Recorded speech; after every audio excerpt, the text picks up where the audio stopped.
এক টুকরো ভিটেমাটি আর মায়ের শেষ গয়না বিক্রি করে দেওয়া হয়েছিল একটা স্বপ্নের জন্য। কিন্তু সেই স্বপ্ন যখন দালালের খপ্পরে পড়ে, তখন উপহার হিসেবে রেখে যায় শুধু নিঃস্ব একটি পরিবার আর করুণ হাহাকার।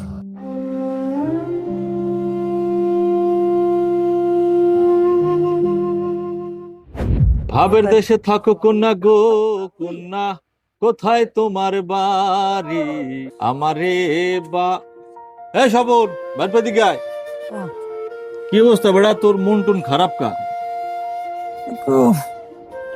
আরে বেটা, এই দেশে আর কত টোটো করবি? তোর বয়সের পোলাপান ইউরোপ যাইয়া দালান কোটে উঠাই ফেলাইছে, গাড়ি বাড়ির মালিক হইছে। তুই তো কিছু করলি না জীবনে।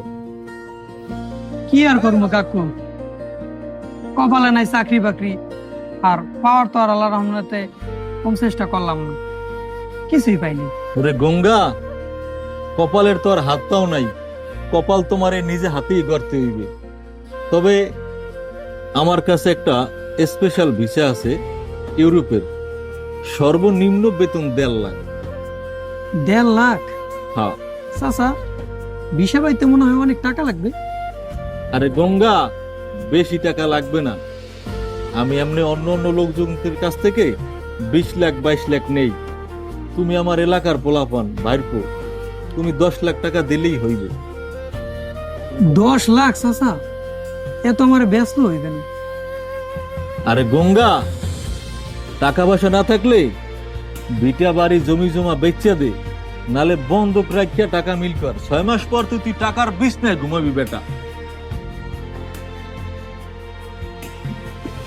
আচ্ছা চাচা, তাহলে আমি দেখি বাড়ি যেয়ে আলোচনা করিয়া তারা কি কয়। আচ্ছা দেখো, দেখে আমার সাথে যোগাযোগ করো, ঠিক আছে? আচ্ছা চাচা, ঠিক আছে। ঠিক আছে, তাহলে তুমি যাও না। আচ্ছা।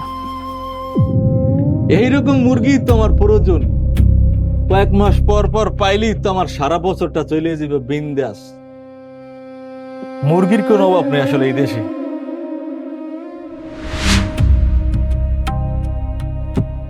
আব্বা, আপনি চিন্তা করেন না আব্বা। বাসু কাকু কইছে আমি যদি একবার ইটালি যাইতে পারি, আল্লাহর মতো আমাকে কোনো দিনা থাকবে না আব্বা। আপনি আমার একটু ব্যবস্থা করে দেন আব্বা। কিন্তু বাপরে, এই শেয়ার সম্বলটুকু যদি বিক্রি করে দেই তাহলে আমরা থাকবো কি খামো? যদি কিছু উলট পলট হইয়া যায়? কিছু হইবে না আব্বা, এর আগে কত মানুষ বিদেশ গেছে, কেউরই তো কিছু হয় নাই। আব্বা, আমি একটু রাজি হন আব্বা।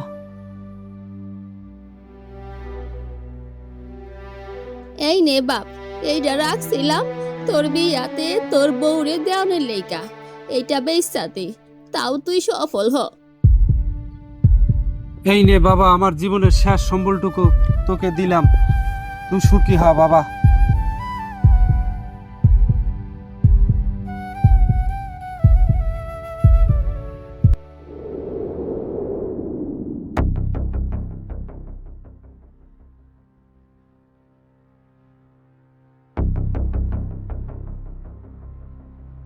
আসসালামু আলাইকুম কাকু, কেমন আছেন? ওয়ালাইকুম আসসালাম। কেমন আছো বেটা? আছি কাকু, আলহামদুলিল্লাহ ভালোই। কি খবর? এই তো আলহামদুলিল্লাহ কাকু। এই আপনার 10 লাখ টাকা। কস কি বেটা, এত অল্প সময়ের মধ্যে আমি তো কল্পনাই করতাম না যে 10 লাখ টাকা ম্যানেজ করে আনছিস। গোনা লাগবে না? ঠিকঠাক আছে, যাক গুনলাম না। তুই যেহেতু আনছিস আমি বিশ্বাস করলাম। যাই হোক, সামনের শনিবার তোর ফ্লাইট, তুই বাসায় চলে যা, ব্যাগ টেক গুছো, আর তোর সমস্ত কাগজপাতি সব এটার ভিতরে দেওয়া আছে, এটা নিয়ে তুমি চলে যাও, ঠিক আছে? কাকু, আপনার প্রতি আমার বাপ মার দোয়া আছে, আশা করি আমাকে নিরাশ করবেন না। আরে বেটা, তুই তো আমার নিজেরই লোক, আজ পর্যন্ত কারে আমি নিরাশ করিনি। বেটা যে তাড়াতাড়ি ব্যাগটা গোছা, কামে দিবে, যা চালু যেয়ে ব্যাগটা গোছাইয়া রেডি হয়ে, সামনের শনিবারই কিন্তু তোর ফ্লাইট। বাবা, ঠিক মতো খাওয়া দাওয়া করবি, নিজের যত্ন নিবি, আর পৌঁছাইয়া ফোন দিস। মা, তুমি চিন্তা করবা না। তুমি দেখো 1 বছর পর আমু দেশে আমাকে এই কাঁচা বাড়ি পাকা হইবে ইনশাল্লাহ। তুমি দোয়া করো মা। দোয়া করি বাবা, তুই সফল হ। আপনি একটু মার দিয়ে খেয়াল রাখেন। হ্যাঁ, নিয়ে তোমার টেনশন করা লাগবে না বাবা, তুমি তোমার শরীরের যত্ন নিও ভালো করিয়া। ভাই তাহলে যাও বাবা যাও যাও। তোমার জন্য দোয়ার জন্য দেখ না। যাও। আল্লাহ হাফেজ, ভালো থাকেন আপনারা। যা বাবা, আমি কেমনে থাকমু আমার একমাত্র পোলারে থুইয়া? তুমি চিন্তা করো না, তুমি চিন্তা করো না, আর সমস্যা নাই। ও ফোন দেবে, এনে ভিডিও কলে কথা হইবে আল্লাহর রহমতে। আমার তুমি তো কোনো মন টেনশন করো না। টেকবে না গো।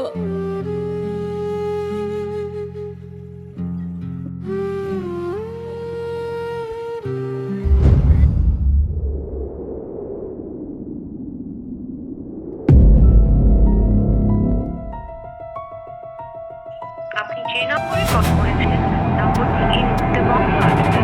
গ্রামীণ ফোন নম্বরে ওয়েলকাম টু সেট করতে ডায়াল করুন স্টার। আপনি যে নম্বরে কল করেছেন নম্বরটি এই মুহূর্তে বন্ধ আছে। গ্রামীণ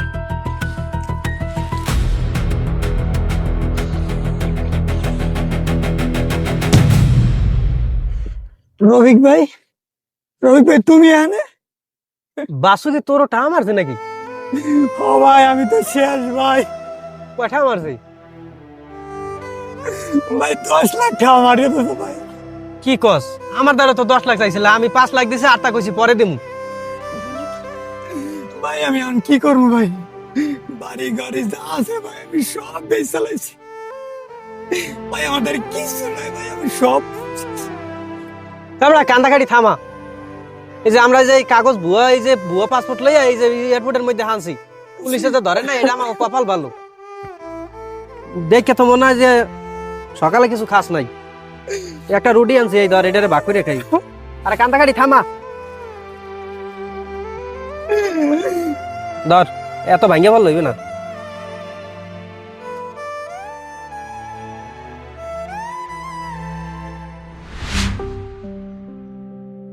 স্বপনের মা, কাম কাজ যাই করি হাতে ওঠে না, পোলাটার চিন্তায়। পোলাটা বাইরে গেছে, একটু ফোন আন্তরিক দিতে পারে নাই। কি কমু, আমার তো পোলার চিন্তায় চিন্তায় খাওয়া দাওয়া সব বন্ধ হইয়া গেছে। একমাত্র পোলা বিদেশ পাঠাইয়া কি তুমি আর টেনশন মন করিও না। টেহে? অভাবের সংসার, পোলাটা পাঠাইছি বাহিরে, ও ঠিক মতোই আইবে হারে, তুমি টেনশন করি। টেনশন না কইরা তো মা।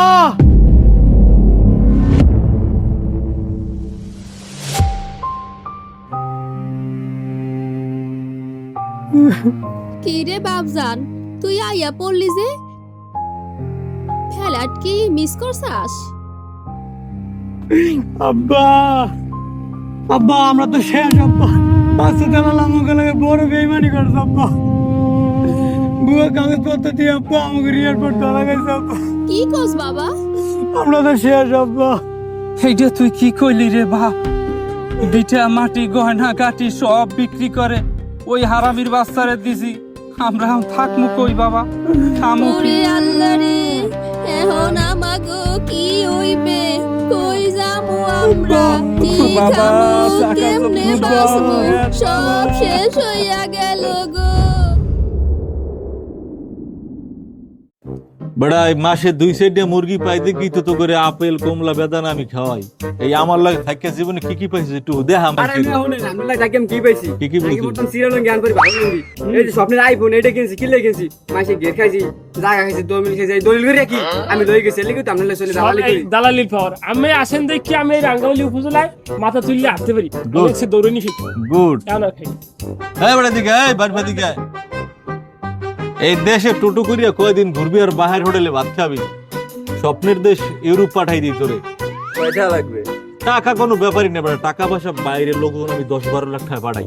আর তুই যদি যাও, তুই তো আমার এলাকার বাইরে কই নাকি 5 লাখ টাকা দিবি। আর মে দৌড় মে ভাত খাইতে আমরা হোক আর কি আর ভবিষ্যৎ অন্ধকার বুঝলে না।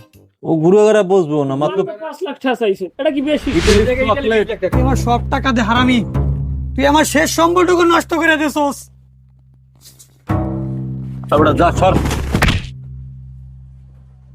কি ঠিয়া কেড়ে দিছো? সাক্ষী কি প্রমাণ কি তুই? তোরা আর কেউ চেনো? না কোনটি দেয় যা। তোর নামে আমি মামলা করবো, আমি মেম্বার চেয়ারম্যানের দ্বার যাবো, তোর নামে নালিশ দিব আমি।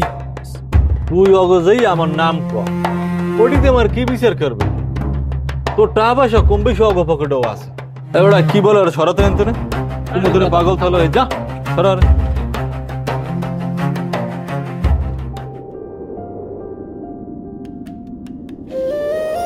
স্বপ্ন দেখতে টাকা লাগে না, কিন্তু সেই স্বপ্ন যখন দালালের খপ্পরে পড়ে তখন মূল্য চুকাতে হয় সারা জীবনের সম্বল দিয়ে। বিদেশ যাওয়ার আগে যাচাই করুন সঠিক পথে পা বাড়ান।